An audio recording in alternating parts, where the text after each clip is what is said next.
किसान साथियों राम राम।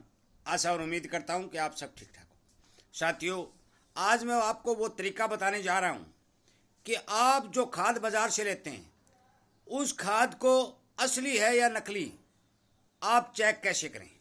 और ये बात बहुत गौर करने वाली बात है साथियों, क्योंकि इस बारे किसान को ये पता ही नहीं होता कि हम यदि ये खाद नकली निकलती है और किसी अधिकारी के पास लेकर जाते हैं तो हमें करना क्या है। हम लेकर जाएंगे तो अधिकारी सबसे पहले क्या सवाल उठाएगा। बार बार किसानों की जो शिकायत आ रही है, और जो किसानों के पास जो अधिकारी जा कर के उनसे बात करते हैं तो वो सीधा का सीधा एक बहाना निकाल देते हैं कि ये असली है कि नकली, हम इसकी लैब रिपोर्ट कराएंगे उसके बाद में पता चलेगा। साथियों, आपको करना क्या है, इस बारे में सचेत करने और सावधान करने के लिए एक तरीका बताने जा रहा हूँ।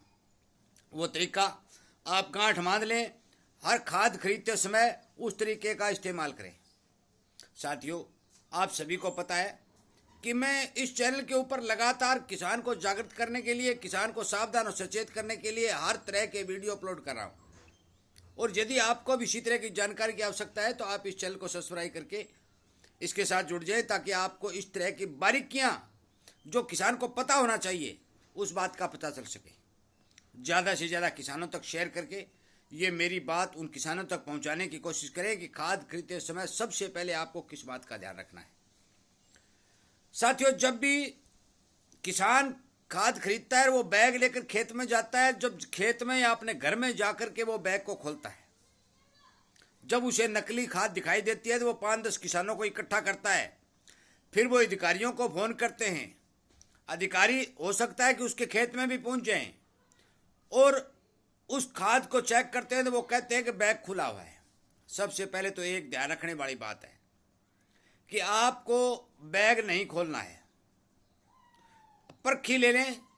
सबसे पहले आप परखी के जरिए उस बैग से खाद के दाने निकालें और उन दानों को चेक करें, क्योंकि यदि आप बैग खोल लेते हो तो आपकी कोई मान्यता नहीं है कि अधिकारी उसमें सैंपल भरे या न भरे। वो उसमें सैंपल कोई जरूरी नहीं उसका भरना, वो फिर गोदाम में लगे हुए कट्टों को जाके छेड़ेगा और उन्हीं से सैंपल भरेगा। और जो वो सेठ कहेगा या दुकानदार कहेगा उसी कट्टे से सैंपल भरेगा तो आपका सैंपल फेल हो जाएगा। क्यों? क्योंकि जब दुकान पर अधिकारी जो सैंपल लेने के लिए जाएगा तो वो दुकानदार है, वो असली खाद का सैंपल भराएगा, आपको नकली दी है। और ये वाकया मध्य प्रदेश के अंदर अभी ताजा ही सुर्खियों में आया है कि किसान ने सरकारी दुकान से सागरिका खरीदी। उसने सागरिका को खोल लिया, खेत में ले जाकर खोला और चेक किया और उसको हाथ के ऊपर रगड़ा लगाया तो उसकी सीमेंट बन गई। जब वो कलेक्टर के पास लेकर गया तो कलेक्टर ने ठीक है जांच करने के आदेश तो दे दिए, परंतु जब मीडिया के सामने बोलना शुरू किया तो कलेक्टर ने उस बात को घुमा दिया और सीधा बोल दिया कि किसान मेरे पास खाद का एक बैग लेके आया जो सागरिका का था और वो खुला बैग था, और मैंने अधिकारी को जांच करने के लिए आदेश दे दिए कि आप जाकर के उस गोदाम से सैंपल लीजिए और उसकी जांच कराइए। किसान ने जो बैग खोला उससे कोई सैंपल नहीं लिया गया।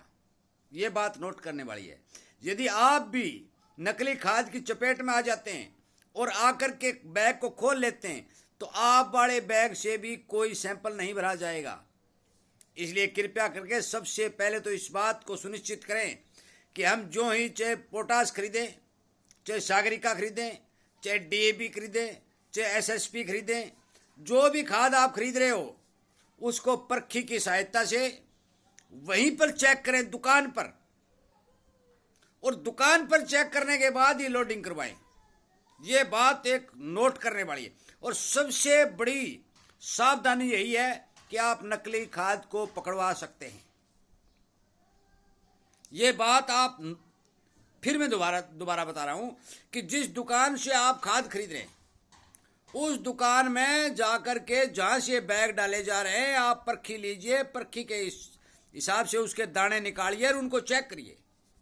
यदि आपको असली दिखाई देती है तो आप लोडिंग करवाइए। यदि आप लोडिंग करवा लेते हो, अपने घर ले आते हो, तो उस बैग से कोई सैंपल नहीं भरा जाएगा और खोलने के बाद तो बिल्कुल भी नहीं भरा जाएगा। इसलिए साथियों इस बात को हर एक किसान तक पहुंचाने की कोशिश करें ताकि उस किसान को पता चले कि खाद को खोलने से पहले चेक करना चाहिए या खोलने के बाद चेक करना चाहिए। क्योंकि बैग जब खुल जाता है और आप खोल लेते हो तो कंपनी की, दुकानदार की, किसी की कोई जिम्मेवारी नहीं रहती।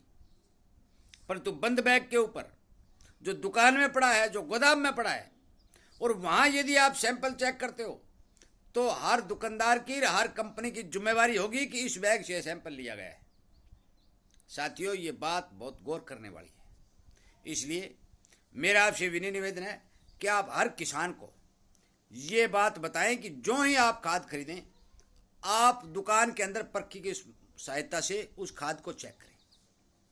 नंबर 2, डीएपी को जब आप मान के चलो तवे पर लगा गेर डालेंगे तो दाने फूल जाएंगे, और यदि आप तवे पर डालने का जो दुसाहस नहीं करेंगे, घर नहीं ले आएंगे, वहाँ तो आपके पास है नहीं, तो भैया एक छोटी सी चूने की जो जर्दा लगाने वाले हैं ना, वो उनके पास छोटी छोटी शीशी आती है चूने की, वो एक 8 आना 4 आना रुपए की आती है, उसको जेब में डाल के ले जाओ, पर्ची के साथ साथ दाना निकालो और उस चूने को हथेली पर डालो और उसको रगड़ो।